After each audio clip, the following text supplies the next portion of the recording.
yard sales help the environment and the planet?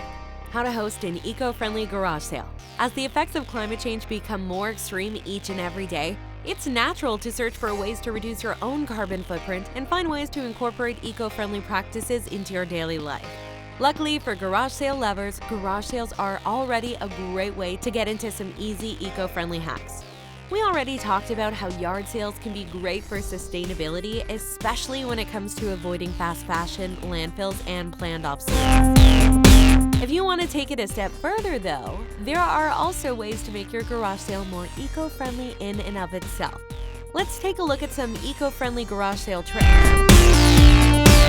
Mind the materials. One way or another, you're going to use up some materials. Whether it's making signs to advertise your sale or marking prices, it'd be challenging to go full zero waste and still keep things orderly. That being said, if you're clever about it, you can try to minimize your waste as much as possible. Making signs, reuse poster boards from old presentations you might have lying around.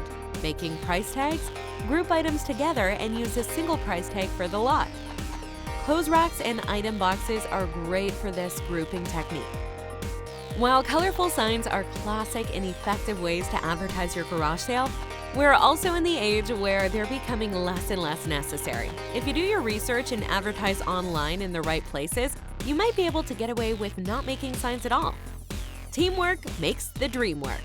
Another way to cut down on materials is to join forces with neighbors. If you and your neighbor hold separate sales on different days, you're both going to need to advertise, display your items, and price your items. If you join forces, however, you can advertise together and even join your sales together, cutting down on materials at every level. In fact, this is another reason why community sales are great options. Not only does everybody use less materials in advertising, the scope of the advertising is often much wider because of the size of the event. More garage sales, less waste, more guests, everybody wins. It's not about the money. Finally, let's not forget why we're here. While you can turn a pretty penny with a garage sale, for the most part, garage sales are not the place to be expecting to sell items for very much money, even if they're particularly valuable. Expensive items are among the items that tend to not get sold at garage sales. The point of a garage sale usually is to get rid of items that are just taking up space anyway. Put another way, the point of a garage sale is to find a new home for items you no longer use or need. If you're too strict about your pricing and end up keeping items that you don't use anyway, there's a bigger chance you're going to end up tossing those items later. Not very eco-friendly. It's okay to not want to let go of your items for free, but if you're not using them anymore anyway, don't be afraid to let some customers haggle a bit. Sustainability is a touchy subject, and saving the planet is certainly going to take a lot more than eco-friendly garage sales.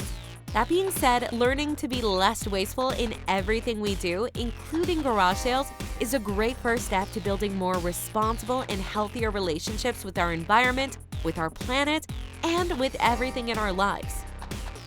We say that's still a pretty good reason to practice more sustainable garage sales. So long live the planet and long live the garage sale.